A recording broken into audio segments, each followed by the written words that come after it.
The illustrious Jabba bids you welcome. I'm going to regret this. I'm Pete Mitchell. He's Peyton Jones. And this is the Church Planter Podcast, brought to you by Church Planter Magazine.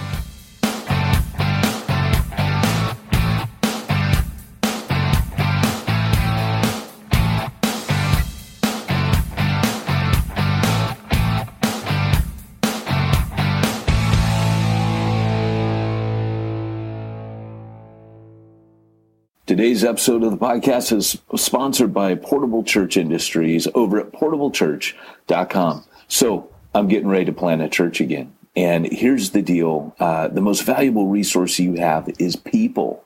So the important thing to remember is it's worth making an investment in the people that are serving your team, your setup, your teardown, all of that. And Portable Church has actually made that a whole heck of a lot easier so that you're looking after your greatest resource, your people.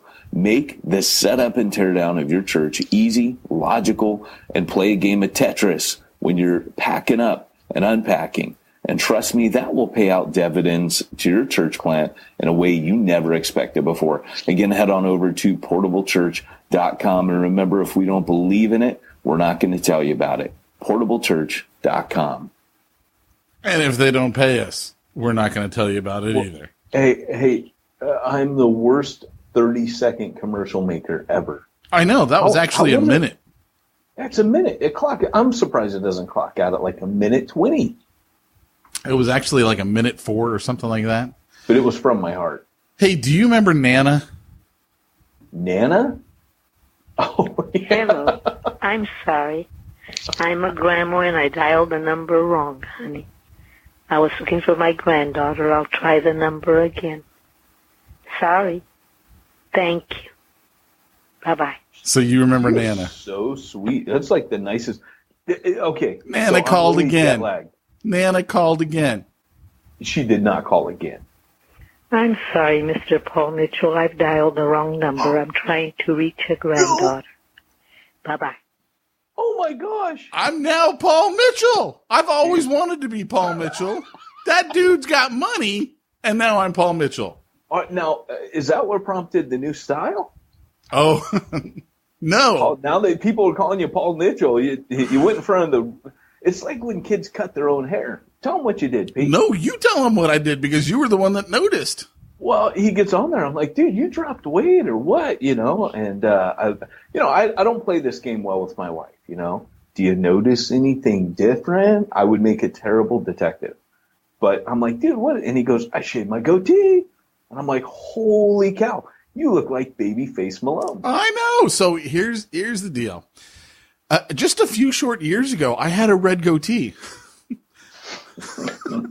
It's not red anymore, man. Then you started getting involved with church planning. Then I just got old, like overnight. I don't know what happened, and I encourage everyone not to do it. If at all possible, don't get old. So my goatee it's pretty gray now, pretty white. I mean, the rest of my hair, in fact, I was telling my wife the other day, I go, when I don't put the gel in my hair, you can see a lot of white hair. Like, I've got a lot of white hair, but you don't see it when I got the gel in there. Right. So Luke's been like, I want to see you with just a mustache. And I'm like, yeah, I can be Officer Pete Mitchell with just a mustache or 70s porn star. Either way, I'm thinking win-win. Shave the goatee. What would Justin think about that, though? I think as your pastor, he might have something to say. I think he'd be all for it. So when I hung out with him this week in the pizza place in Huntington Beach, your name came up. Did you see him? No, you didn't talk to him. I did. Again? No, I bumped into him. You were gone. For the second time in my life, someone came up to me and said, hey, you're not Peyton Jones, are you? So our other podcast listener, which is Dustin, I was with my best friend from childhood. We told him stories about how we used to play Star Wars. Poor Dustin. But I met him. He's a super cool dude, man. Like, we always joke around about how he stole my Pete. And I had to say to him, we are just teasing on that when we rubbish you, right? And he goes, oh, yeah. He goes, I probably wouldn't have said hi otherwise. He was super cool. I didn't know you talked to him. Yeah. I can see why you still go to his church, even though he said he wasn't that great of a preacher. Oh, my God. I'm just teasing. That's just another way to rubbish you, Dustin, for stealing my Pete. Pete never said that. So he actually says nice things about you. I think he's just trying to make me jealous. Actually, I don't think I talk about him. I think you're just trying to make me look good. Don't give Dustin another thought. I know I won't. That line is now seared into your head. You know, when someone At least 3 times this week in conversation, I've wanted to bust that out. At least 3 times, and just wasn't appropriate. Yeah. Like so many things I get from you. So last night, before I go to bed, I shave off the goatee and I leave the mustache. Here's the problem. When you're already as fair-skinned as I am, and you've got basically a white mustache, it just hides. Like, you can't see it. Yeah. So, and then I realized, I actually got to go see one of my clients today. I can't go in there with the mustache look. Like, I don't think really anybody outside of like Caesar can pull off the mustache, but even he's got like little curlies on the end of his to show how cool he is. Oh yeah. So yeah, he's he's older than us. You know, that dude's almost like 60 years old. I know. And look at how good he looks. Holy crap. What happened to us? What's the secret? Cocaine. Cocaine. No, I remember him saying something super funny, was his secret, but I can't repeat it. But, yeah, he... now I'm dying to know. You can't repeat it on the podcast? Must have been good. Yes. But, yeah, that dude... Man, I looked old when I was young. I mean, I'm a guy that just prematurely aged, you know? I don't know what's up with that. I think they said that about Spurgeon after he went through the fire. It wasn't a fire, sorry. Somebody shouted fire at his chapel at New Park Street. And the weight of the balcony collapsed when people stampeded, and it crushed, I think, I'm probably wrong on this, but I think like 9 to 12 people, something like that, died from that, and he never recovered. They said that he aged visibly since that. And I always kind of look back on being in ministry, an assistant pastor of a mega church at 20, and kind of interim pastor at 22, and you're 20 years old, you're not even married, and you're having to do people's marriage counseling, and when they're breaking up, hitting each other, or whatever it is, and you're like, oh man, I'm not, I want to kill myself, and you're 20 years old, Of course, with my career, my education, I was a youth pastor at first. I'm dealing with people dying, right in front of me, doing CPR on them. So from a young age, man, I did kind of have a lot of traumatic experiences. It's not like my life. So what's my excuse? I've had pretty much a laissez-faire life. I mean, I'm like, hey, what's up? You've been doing it right, brother. Dude, I look old as snot. I don't know what to say. I'm like, what the heck?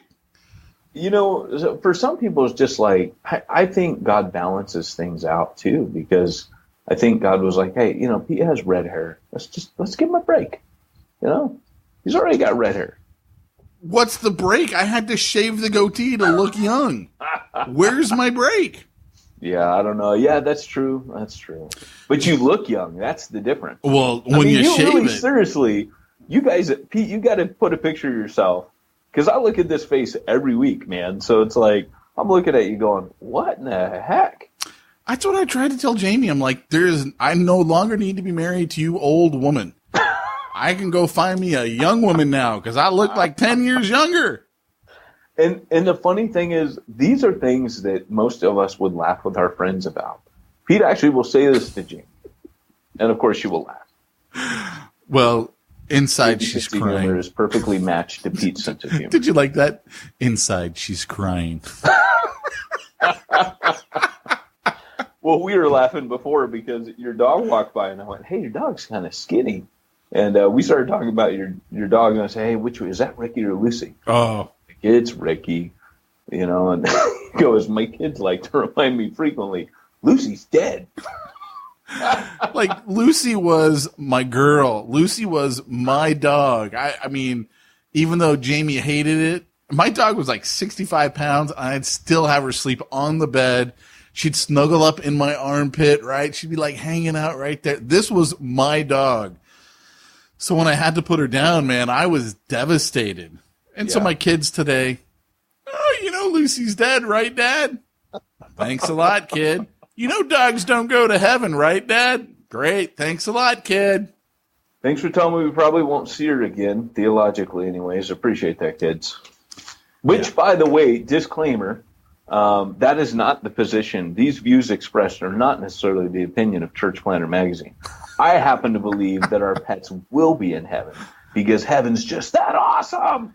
I actually, I don't know if our pets will be, but we live in hope, brother. I've read some compelling arguments. Let me just say that. I've read some compelling arguments that I couldn't argue against theologically. Well, and okay, so here's the deal. I literally remember hearing Wayne Grudem. This is what a theology geek I was.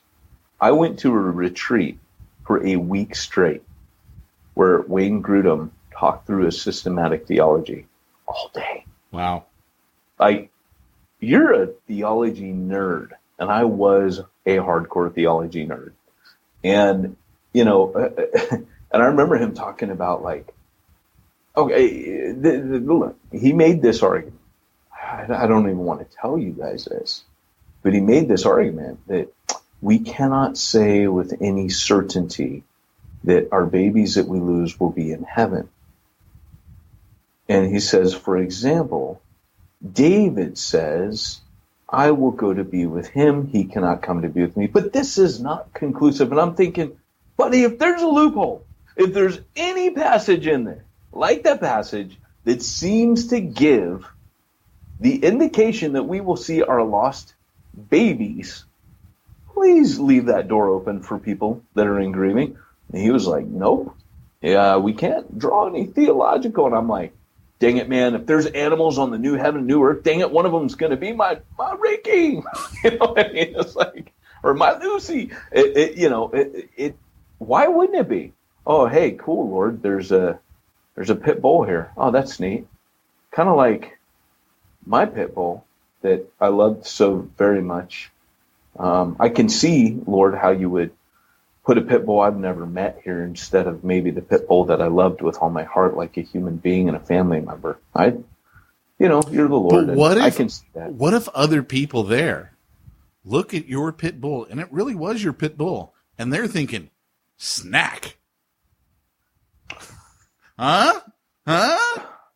They're thinking, I had a dinner that looked just like that pit bull one time. Huh? Once again, Pete, you have rendered me speechless with your theological profundity, much like the Sunday school teacher on The Simpsons when Bart went to Sunday school class. What if it's a robot's brain in a human body or a human body in a robot's brain? Wait. What if you lose your arm in war? Remember that? No, but I mean, I kind of do. It's a great episode. Yeah. Sunday school teacher's going, I, and then she quits. I quit. Hey, so you know how I tend to go on these little kicks, as you like to bring up, the Charger lasted a few months. The guns have lasted actually a little bit longer than normal. Yes, it has, yeah. I was flipping through Facebook yesterday, and I got stopped cold by an ad, and I just thought to myself, uh-oh, I think I might have found my new hobby. I have been sending you these emails for like a year. What email would that be? You've never responded to them. What email? The shooter response ones. Oh, no, not that one. No. Oh, okay. All right, no. I did actually. I sent that to Justin and you. And Justin's like, hey, that's cool. Are you going? I think I'm going to forward this to our security team at the church. Oh, no. Yeah. Oh, yeah. I was like, for me, it's a Saturday, and that's usually when I watch the kids, so that's the hard thing. I would serve the Lord, but no. Hey, someone's got to watch the kids. Hey, man, I'm just so weirded out by that stuff. Hey, come learn to shoot people in your church. I'm like, hey, but here's the thing, though. when you got a church, let's say like Refuge Long Beach, Yeah. where a good portion of the people there are not saved, Right. and an active shooter comes in and starts killing them. Which is a high possibility. In Refuge Long Beach, meeting outside in the park for sure. Yeah. Remember that time we were going to get the gas station, and they're like, "What about the drive-bys?" I'm like, "Oh, that's no problem, man. We'll put the Sunday school down in the automotive pit." You know, Were they the worried about mechanics pit. drive-bys? Because in that area, that'd be stupid to worry about drive-bys. Remember the one on 7th and No, I was it know. 7th and Atlantic? Dude, that was such a nice area in Long Beach. No, so not the one where we. I went to the gas station. Remember? I was like in charge of that team. Oh, really? Yeah, I would not have worried about drive-bys there. Really? Oh, yeah, not at all. Okay. You're talking about some white people from Huntington Beach going, what about drive-bys? You needed people like me from Long Beach who were like, that ain't where the drive-bys happen. You know where our park was? Right where we were meeting at Bixby Park, dude. There was a lot of shots. Oh, dude, I told you. We'd be circling, looking for a parking spot. I'm like, they're doing a drug deal right by my car. My windows are down, and Jamie's like, why didn't you tell me? I'm like, dude, my windows are down. If I said, hey, look at that, they're doing a drug deal, he can turn around and shoot me. Yeah. Yeah, that was a rough, that neighborhood. I assume that the one on down towards Atlantic was even worse. Nah. It wasn't bad at all. Okay. All right. I wouldn't have worried about it at all. Okay. Of course, I'm also packing heat. No, so anyway, here's my new hobby I'm contemplating. I don't know how to bring it up with Jamie, though. It was get your pilot's license. Okay, now this is one I could totally get down with. And I was like, I ain't jumping in no plane, Hannibal. I was like, I ain't jumping in no plane. Oh, dude, and it was I'll like, make you jump. you can get it for as little as $5,000, or you can get like, I guess they have the FAA came out with a new license called the Sport Pilot License. Yeah. And so supposedly it's easier, it's less, work to get it. I think you can't like fly at night or something else. And like, honestly, like I would even want to fly at night. I wouldn't want to land at night. But I'm like, ooh, dude, this might be the ticket right here. Well, this is kind of cool because there's that saying that, you pick your friends by whether or not they have a boat. So I'm thinking, the only thing better than your friend having a boat is your friend having a plane. This means you get a plane, then Peyton starts learning to fly because Peyton doesn't have to buy a plane. I just use Pete's plane. I'll be like, hey, Pete, let's go fly planes. To get the sport license, you can only fly a 2-seater plane. And they were like saying this is what it costs per hour for instruction and fuel of the flight. And it was like maybe $120 an hour, $200 an hour, or something like that. I was like, dude, that is cheap. I'm like, not for me, not for church planners, man. Church planners are listening to this going, oh man, that's like my 6-month budget for recreational activities. Yeah, well, you guys need to join Bivo Inner Circle and learn how to make the money. That's all I got to say. You can afford flying license. So here's the deal, though. Imagine what we could do at Exponential. We could like fly our own banners through there. We could fly over top. We could drop things down. Could we hang midgets out the plane? Well, you can't say midgets unless little they people are performing. Little that's people? a performer. So I suppose if there's performing, you could. But and they could like throw ninja stars while hanging outside of the plane. So some of you guys know this because you've listened for a long time back. But in the very beginning, we went to Exponential, and Exponential was really good to us. They're like, hey, boom, boom, boom.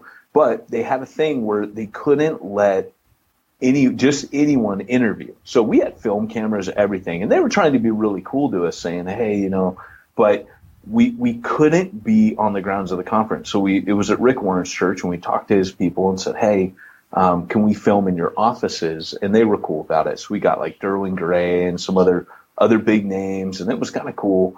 But what we said was what we should do is do almost like, back then they had like flash mobs. And I was like, what I want to do is do like a quick like ninja strike where we pull up. Back then Breaking Bad was the big deal, and also Walking Dead, and both had Winnebagos. So we're like, let's wrap a Winnebago with Church Planner magazine, and let's have a bunch of little people ninjas, because this was an early conversation. This is not made up. You can actually rent little people for, is this even right to say? This is 5 years on now. Things are more sensitive than they were 5 years ago. But you can rent them for parties or for whatever. And so I was like, don't deny them their livelihood. Promote what they can do. Come on, they need advertising. So Brandon Brooks, who's a faithful listener, was like, hey, he goes, he sends me this picture of his buddy in Hollywood dressed like a ninja, little person dressed like a ninja. And he goes, Peyton, do I get the job? Hi-ya! And he's doing all this res. I still have that clip. And anyways, we're going to have a bunch of them, and they were going to be running around with foam swords, throwing Ninja Star postcards of Church Planter Magazine. It's going to be like the best advertising ever. It never happened. Yeah, but now with did. the plane, we could have them parachute out and still throw it in. Because I have the stars. I just want to dangle them on a chain. I have the cards. I just want to dangle them on a chain and like have them throw Ninja Stars. Paper Ninja Stars. You lose your license if you dangle people out of your airplane. How do you know? How do you know? Because you have to have a special license to dangle people in chains out of your airplane. That's a stuntman license. That's a stuntman license. Yeah, that's what it's called. I love it. I love it. So I don't know, man. Do you ever talk to your wife sometimes and partway through it you're saying like, yeah, blah, blah, blah, and you realize I just made that up. But I was convinced I knew it. Now that I'm talking, I realize I have no clue what I'm talking about. I can't honestly say I've done that. Yeah, I do. Instead of sometimes, I do frequently say, I don't know. But every once in a while, I'll catch myself saying something. I'm like, I don't actually know that, but that sounded really good. And it's kind of what I think. And then I'll have to back up and say, actually, I don't know. You don't do that? I think that's a dude thing, right? Like you think you know more than what you know. No. Oh. I see your wife in the background. Go get her. Jamie, come here. Yeah, she can't Jamie. hear you. She can't hear you. He says he doesn't do that. She's going to tell a different story. Get her on here. No, she won't. I'm telling you, she won't. She's going to be like, Pete knows everything. Hey, your mic is rubbing up against your shirt, and it's giving us a handsome boy right now. Your mic is rubbing up against your shirt, and it's giving us really bad feedback.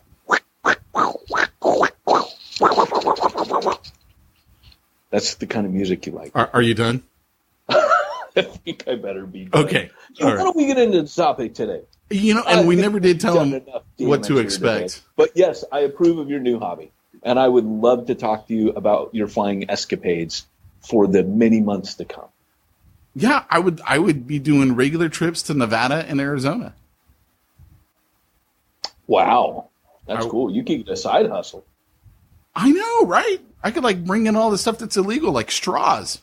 You know what's going to happen is you're going to say this. I could be smuggling straws into California. And you're going to end up being a missionary pilot. I mean, I know how God works in your life. That's exactly. I shouldn't have told you. I should have just let it happen because it's like God constantly tricks you into. I'll be a missionary pilot, packing heat, and shooting at the bad guys. I'm going to hire my friend my former business colleague who's going to jail, and then you lead him to Jesus, and then you just get involved with prison ministry. But I want to be in ministry.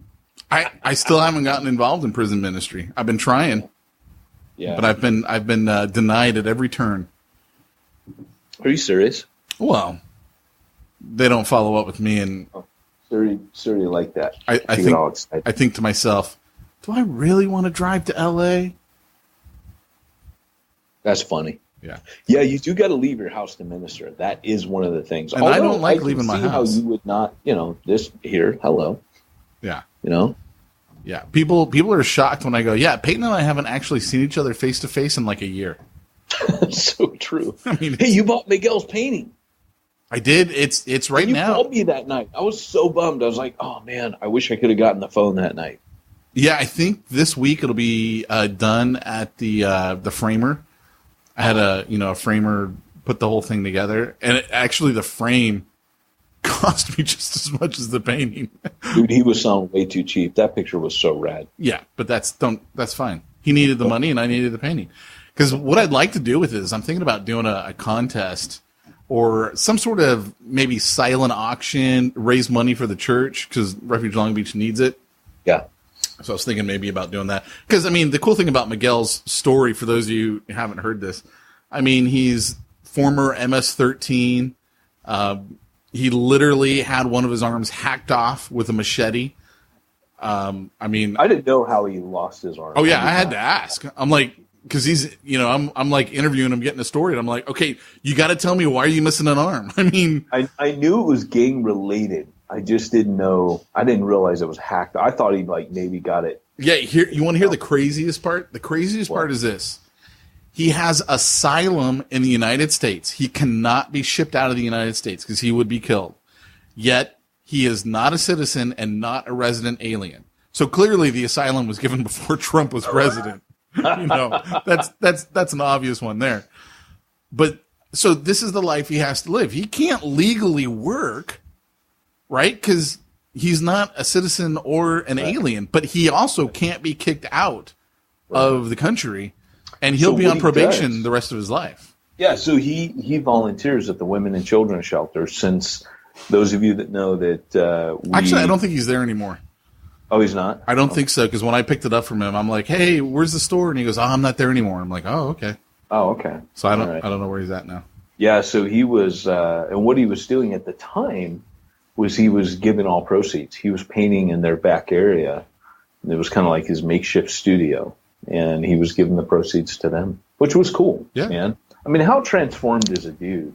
He's painting these rad pictures of Jesus. Go to Pete's Facebook wall. We should have him do a bunch and then wrap them off. Well, yeah, there was an absolute gorgeous one, like even better than the one that I bought, and it's still at the shelter, so I could go back and buy it from him. I don't know what they were asking for it, but it was so big. It was so big. There's no way I could get it home. Like, we would need your truck. Like, that's how big it is. I'm in an art buying mood right now, man. Yeah? Yeah. Man. Well, you are going to have a new house eventually, and you can eventually stick it up on the wall. We can't talk about it. No, but I mean, eventually you'll have a new wall that you need to put a painting on. Yeah. One day my prince will come. So, anyway, guys, let's actually get into our topic. Doc, lead us in. Great Scott! It's time for this week's topic. Let's get down to the nitty-gritty. What is today's topic, Mr. Jones? Today's topic is, what flavor of apostolic are you? So, those of you that know, that are in the know, you know that we talk about apostolic as meaning like a missionary, and apostolic is a gifting, meaning that you aren't going to be a pastor. You're not necessarily an evangelist. You're not just going to teach people, give them homilies and sermons. Apostolic church planners are pioneers. They cross boundaries. They contextualize the gospel. They are missionaries. That's what Paul was. And they start things. They're kind of catalysts. So when you look at the 12 that Jesus picked, some of them stayed in Jerusalem. In fact, the majority of them did. But then you got Peter and John. And then you got Paul, who says, I was the one born out of due time. The risen Lord appeared to me. Last, he says, like one born out of due time. And of course, in the same letter, he had pointed out that you have to have seen the risen Lord to be an apostle. And he says, am I not like one of the apostles? Did I not see the risen Lord like they did? He's putting himself on an equal footing. And all this, by the way, is in Church Zero. Cha-ching. And if you like Church Zero and you want some more of that, get Reaching the Unreached. Cha-ching. But anyways, all that to say, there are two types of apostolic. Maybe there's a third one. I don't know. I mean, I'm learning all the time.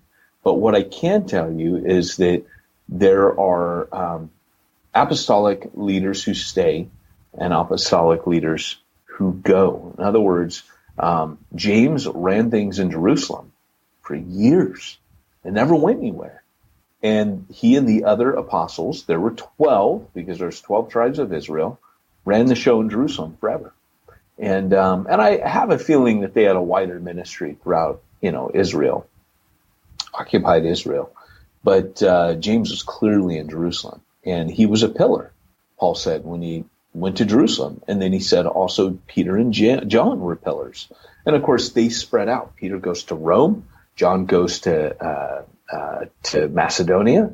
And so you've got these different dudes that are in three separate regions hugging the Mediterranean Sea, and they form networks. So when he says they're pillars, he was saying these guys were different, and each one of them kind of became apostolic over a region. But Paul moves around. from place to place, right? We don't really get the sense that John keeps moving. We don't get the sense that Peter keeps moving. Peter moves a little bit, but you get the idea that really, they're each kind of at hubs. Ephesus was the sending hub, from Paul's third missionary journey. Rome had multiple churches, and Paul hadn't been there. That was the center of the known world. Jerusalem was the epicenter of the church itself. So you had these three kind of places where there's apostolic leadership descend. But then you also had Paul, who was the model of the apostle who went, right? So this is important to church planting, because when you're looking at planting a church, here's the model that we have right now. The model is I plant a church, I start it up, I start recruiting staff, and I stay there, right? And then eventually, when I think I'm going to plant again, it's not me planting. I'm automatically planting pregnant. I'm raising up people to plant out from my church, assuming that I will be the one staying, because after all, it's my church. It's a church I planted. That's not apostolic thinking at all. What we've done is we've taken James and John and Peter, guys who stay in one spot, we've made that the norm.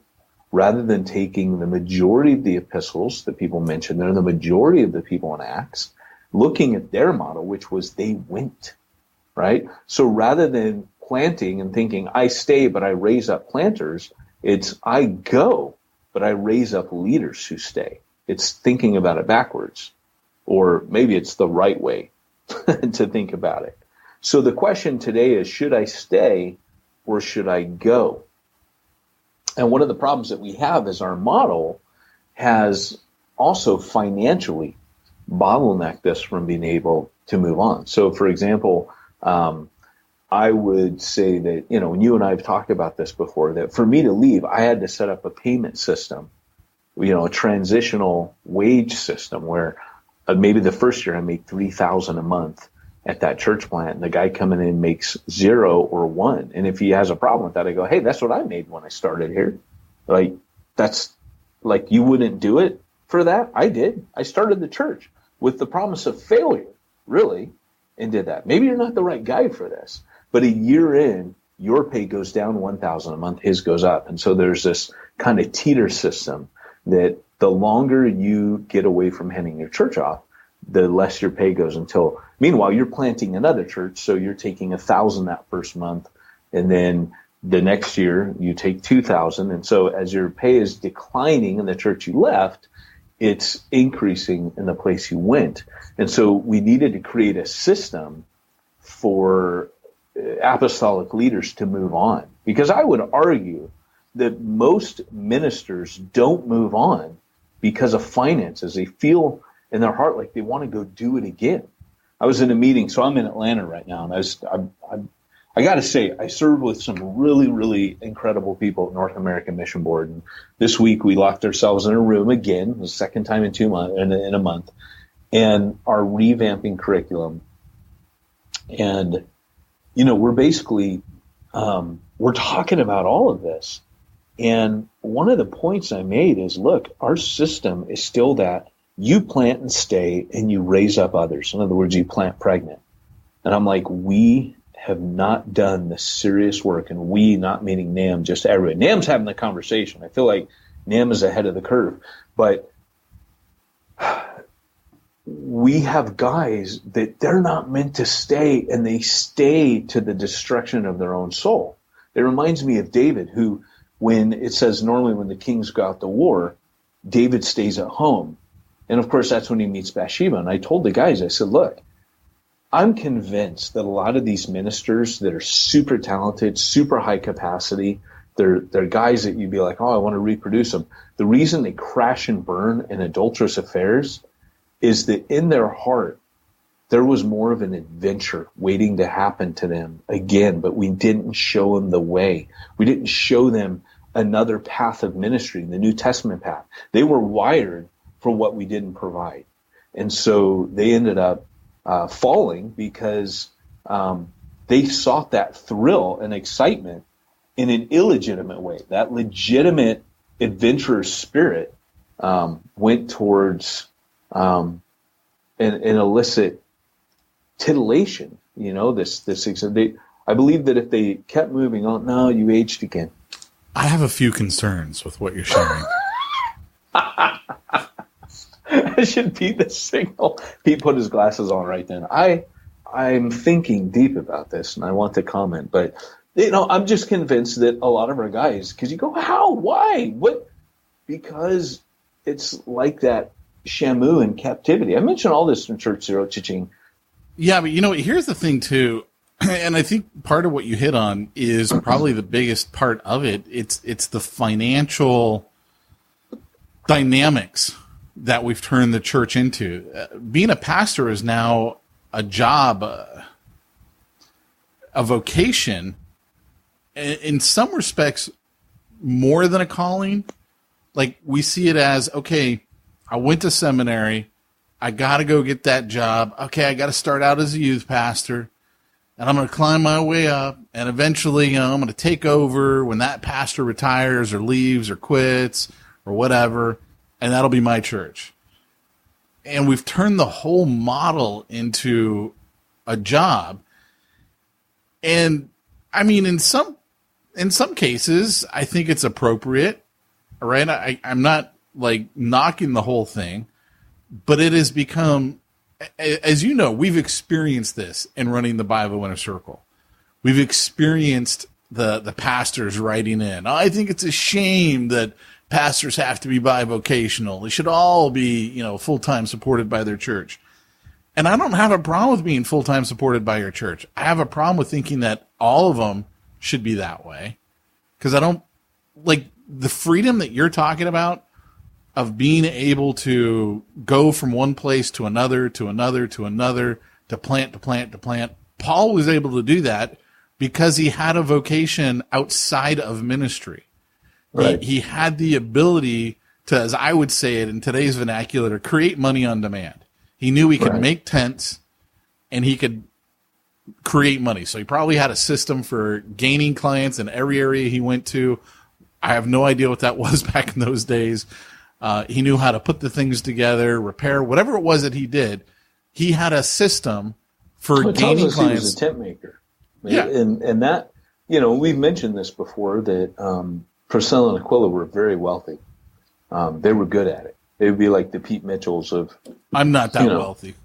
Well... I'm just more wealthy than anybody you know, which does not mean I'm wealthy. You're my richest friend. I have my machoest friend, my richest friend, my coolest friend. Who's your machoest friend? Oh, Keith Olson. Who's that? Another red-headed guy from Refuge Huntington. Haven't you seen him? He's like this big Scandinavian-looking dude. He's got red hair. Keith Olson. I don't think so. You'll see him lingering around kind of like security there. He's packing. Yeah, they got the sheepdogs there. He was raised in Alaska. He was one of those, he was a salmon fisherman. Then he was one of those deep sea fishermen. I thought you were going to say it was your Navy SEAL friend. Do I have a Navy SEAL friend? Yeah, the guy Chad, the kid in my youth group? Yeah. Yeah, so if you guys ever read that book, Seal of God, by Chad, I'm forgetting his name, Williams. He was a kid in my youth group. If you read his testimony, obviously I was not that effective of a youth pastor. But, Chad Williams. Yeah, I don't know, man. Like, SEAL, having that as a job, maybe that's the most macho job of any guy I know. But Keith, man, I'm just telling you, he builds motorcycles from scratch in his garage.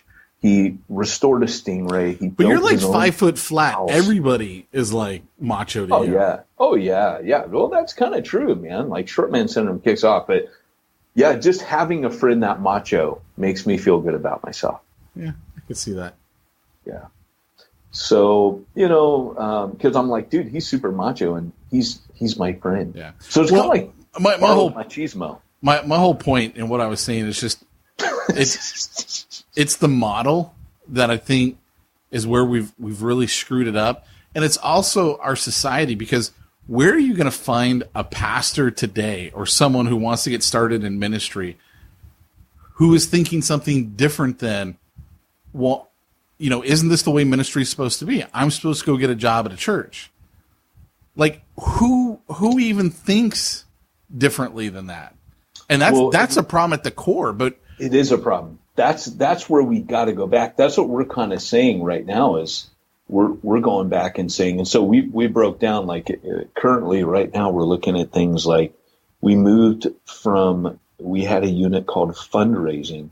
We moved it to reproducible sustainability. Just even changing the name to that, like how would I, rather than fundraising, I got to get fully funded. No, it's not about your paycheck. It's never been about your paycheck. Like you watch guys where they plant a church and then their church plant can't pay them, so they shut the thing down. And we've gone back and said, we need to make sure that never happens again. How dare you start a church, claim that this is something that God wanted in that area, and then because it can't pay you a paycheck, you feel you have the right to shut it? Come on. Yeah. Like, you didn't raise up another leader? Maybe there's someone else in the wings who's going, hey, you know what? Like, I would really like to serve here. Well, and this is part of the problem, is when we're talking about reproducible sustainability, if I can even say it. This is where everything that I always talk about comes into play, things we discuss, which is team leadership, bivocationalism, like all these things. What I was really hitting on with my team was multiple streams of income. You have partner churches, you have, churches that want to give towards you. You have your job you work, and then you might take a little bit from the church. Paul says that's cool. And yet Paul says, hey, I did not choose to do this. Let me just grab this little thing called the Bible here. Gosh, you know what? Sometimes we'll get through these things and we don't read the Bible. I'm sorry about that, listeners. I just now shamed myself. Because, we do have this book, the Bible. It's got some amazing things in it. Like when you listen to Paul, when he talks about, he says, yet it was kind of you to share my trouble. Okay, so this is where he talks about, I know how to abound and how to be in need. And I've learned the secret of facing plenty and hunger, abundance and need. I can do all things through him who strengthens me. Paul's saying, there are times I have plenty, more than enough. There are times I don't have anything. And I've learned, that's Paul, the greatest church planner ever. And then verse 14 of Philippians 4, he says, yet it was kind of you to share my trouble. And you Philippians yourselves know that in the beginning of the gospel, when I left Macedonia, no church entered into partnership with me in giving and receiving except you only. Now, this is his second missionary journey. He says, so I just had you guys as partners. He goes on to say, even in Thessalonica, you sent me help for my needs once and again. So there's partners, right? But he's not fully funded. Not that I seek the gift, but I seek the fruit that increases to your credit. I receive full payment and more. I am well supplied.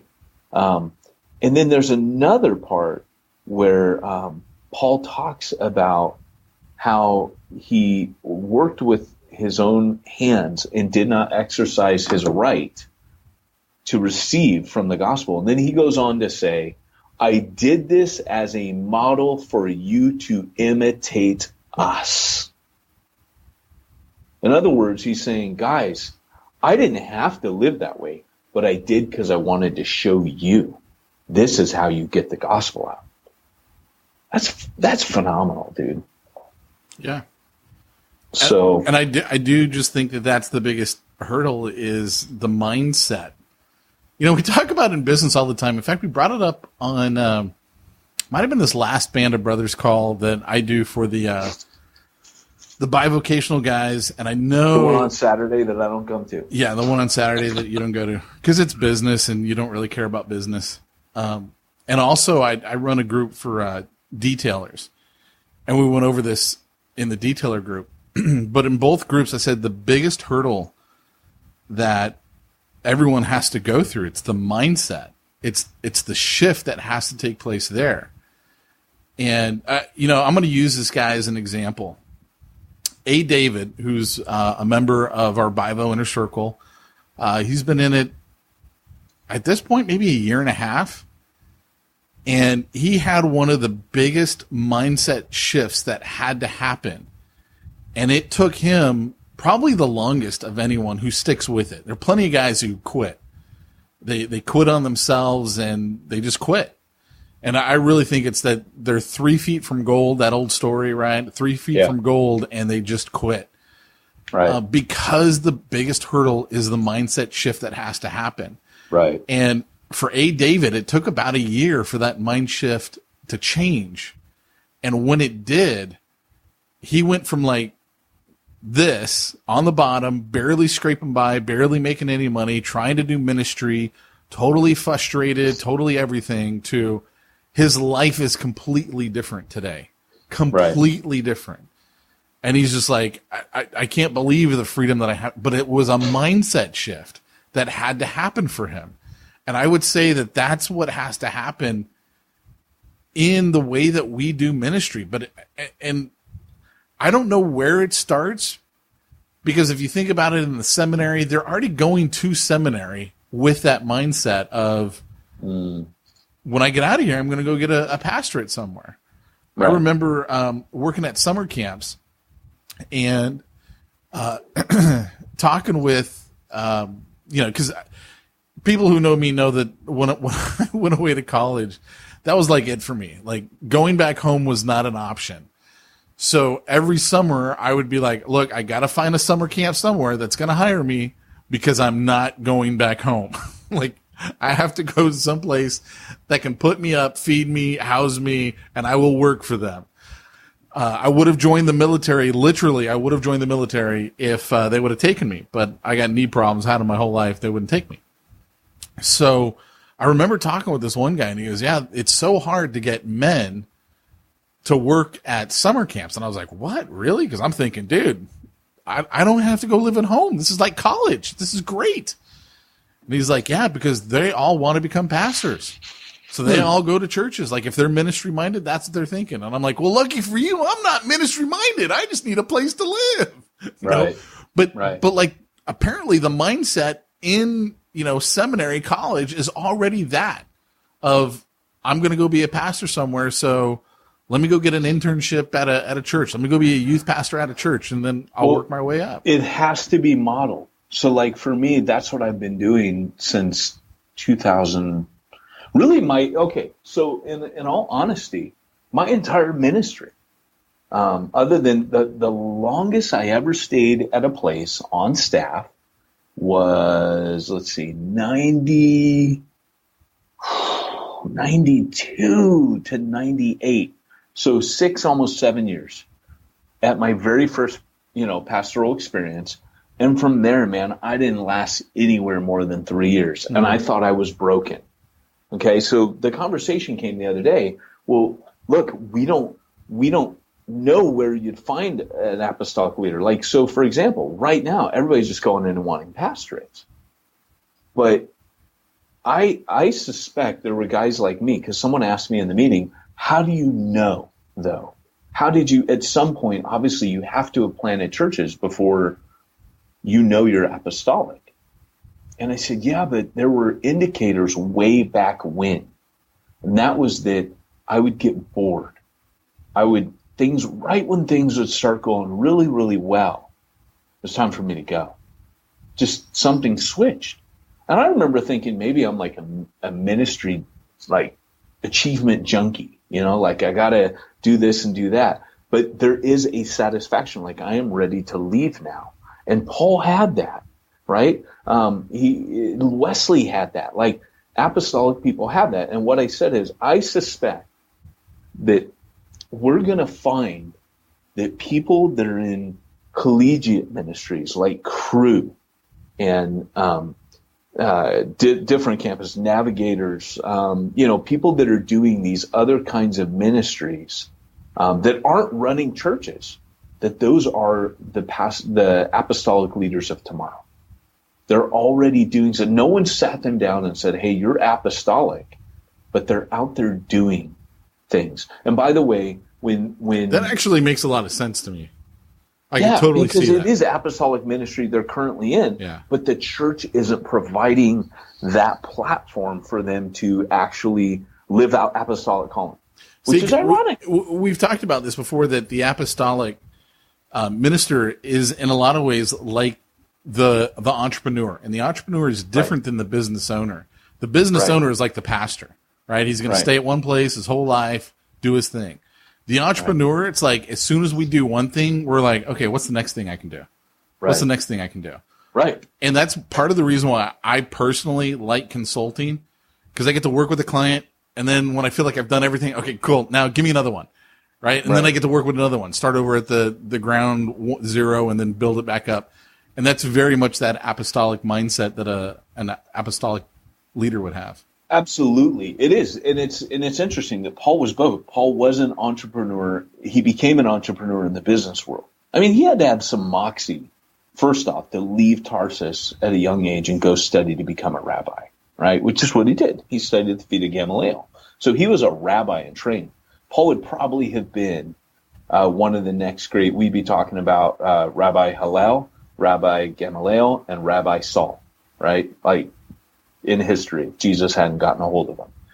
But the reality is, I do want to make this disclaimer. I totally agree with what you're saying. Paul was both entrepreneurial and apostolic, and there are similarities. But I do want to throw out also the disclaimer. What I'm noticing right now is a lot of guys who say, I'm entrepreneurial, assume they're apostolic. And like, me, I'm apostolic, but I'm not entrepreneurial. Right. But see, I don't know that I would say that Paul was entrepreneurial either. I would say that Paul was a business owner. Like, he didn't run from business to business. Yeah. He had one business that he knew he could do. He probably knew, here's how I get clients. Right. Here's how I fulfill on their desired needs. And here's how I make the money. He just packaged it in such a way that he could take it from place to place. Because here's the other key thing. Okay. So maybe that's a difference then, because for me, it's the fact that he had to always start it up again and get new clients made me think maybe he's entrepreneurial. I think he just had a system for it, because I think one of the things that you're hitting on that I think is really, really important, there are a lot of pastors that I can think of right now who have started side businesses in an effort to reach their community. Yeah. But those side businesses have I would say, taken a dominant position in their life.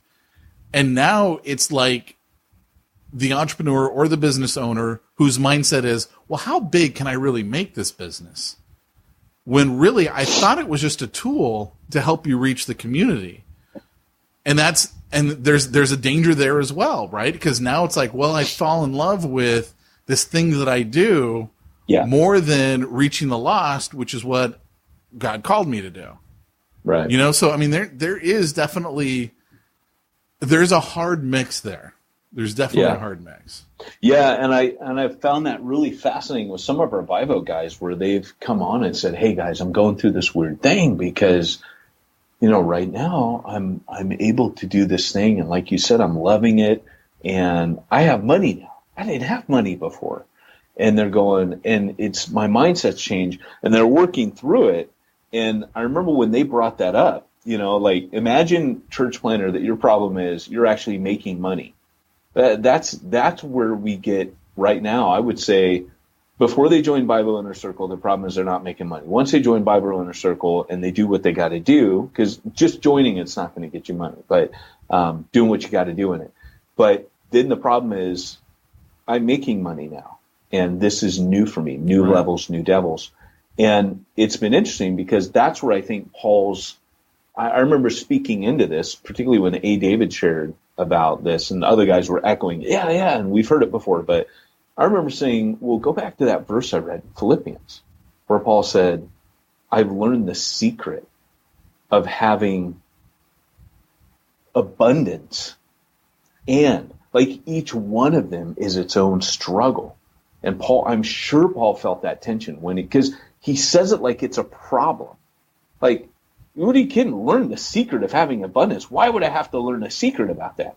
Because Paul knew that there were new struggles that he would have to fight against things like security. Like, imagine Paul, he doesn't stay anywhere longer than 3 months. He's in Corinth, and business is booming there. That was the commercial center of the ancient world, bigger than Rome. It was the gateway between the East and the West. And here's Paul at that city. Priscilla and Aquila are there. They buy a house. They're killing it, right? In fact, Ephesus, Rome, and Corinth, Priscilla and Aquila buy a house in each. So you see that he's probably really business partners with them anyways. And then he's training his guys up and sending them out. But Paul says, I learned the secret of being content in those situations because he had to make sacrifices. I think at times, you know, the ministry had to, because, hey, I've got to feed these mouths and what have you. And then at other times back and forth, that's our whole Bible balance that we talk about. But at the end of the day, you can imagine Paul going, you know, I've learned the secret of being in abundance and how to handle that because the gospel still needs to go out to this area. Yeah. And I can't just stay here and make money. Think about guys like next city, like John Wesley, who had breweries, very, right. very successful, and that's how he funded ministry. But he could have been like, hey, you know what? I can make this the biggest brewery in the United States. And like, money he made from books. And a lot of people don't realize this. Like he sold a medical book. He wrote a medical book. I mean, dude lived till like he was old. I think he was like 89 or something when he died in really amazing health. And he would say, hey, you got to sleep on a cold floor. Like he had all this. Some of it's wacky. Some of it's true. Some of it's like, I don't know, the jury's out on that one. But he had some questionable medical advice, but it was working for him, you know. And at the end of the day, Wesley made a buttload of money off of printing. Right. And, you know, like we said, the brewery, and he had a few other people gave him land. And Wesley set a stipend. It didn't change from that. But again, the question, do I stay or do I go? Guys, here's the question. If there were a system, and this is something that we can help you with. I gave you a little sneak peek into my next book where I spell out the system I've devised. I'm sure there's better ways. It's just we're not talking about this stuff. We're still just running on the old wineskin, wondering why the new wine's not pouring out anymore. New wine, new wineskin. Right? New ways to hold what God wants to do. And by the way, this is going to happen in future. I mean, I've been tracking like movements of what is going on with young people right now. And there's things like, you know, churches that move where they're going to be every week. I mean, one of my closest friends in San Diego is Bo Moffitt, a guy that I trained over the last few years and still partner with. And Bo did that first few years of his church. Missional community, just met different places, grew up to about 85 people. You know, there's a huge movement right now of a church in Southern California that does that. Tons of young people are coming to us. And they'll be like, hey, this week we're going to be in this warehouse in this industrial park. And boom, we'll be there for this night. Meet us there. Then they'll send out another email a couple of weeks. So we're going to be here now. And, you know, it's a movable feast. Kirk Overstreet will call it pop-up church. And so we're seeing all these different ways of reaching people. But unless we have these conversations, I mean, at the end of the day, when I get there, I just want to do church. You know, I just want to take communion. I want to hear preaching. I want to use my spiritual gifts. I want to worship. I want to pray. I want to do all the things. I don't want 30 minutes of worship, and I don't want 30 minutes of a sermon. I want all those other things I talked about that are equally as important to me. So I'm not keen on, you know, like I want to do first century stuff. But at the end of the day, we're just stuck. So should I stay or should I go? That's a question. If you find yourself feeling restless and you feel trapped by the church you planted because of money and finances, chances are you need to go. You just need a system of that will allow you, a system and structure that will allow you to do that. And it's not too late to do that. But of course, you guys can get in touch with me if you want to know more about that. And in future, I'll probably be writing about it. If you guys don't know, I write a blog, PateJones.ninja. You'll see it on Facebook, annoyingly popping up on your feed. But you can check that out. Cha-ching. And anyways, hey, Pete, while they're busy deciding whether or not they're going to stay or go, because there's just no good way to segue into that one, what should they do about their finances? Well, they should definitely have some backup help and someone to help them maybe with payroll, workman's comp, building their website. In fact, I would say anything that they could do to simplify church for themselves, they should do. Ooh, Simplify Church, Pete. What if they went to simplifychurch.com? What magic things would await them? What? Simplifychurch.com, you say? They would find all of the magic that we just talked about. A business that's there to help simplify your church at simplifychurch.com. Yeah, all the things. All right. Well, hey, guys, thanks for joining us today for Church Planter Podcast. This has been Peyton Jones and Babyface Mitchell, reminding you, if you want to reach the ones no one's reaching, you need to go where nobody's going and do what nobody's doing. And if you're the guy that gave us 2 stars because you didn't like Smack Talk, no one cares what you think. No one cares what you think. Like you don't care what we're doing with our lives at the beginning. We don't care what you're doing with your podcast time. Keep it to yourself, pal. Church Planter Magazine.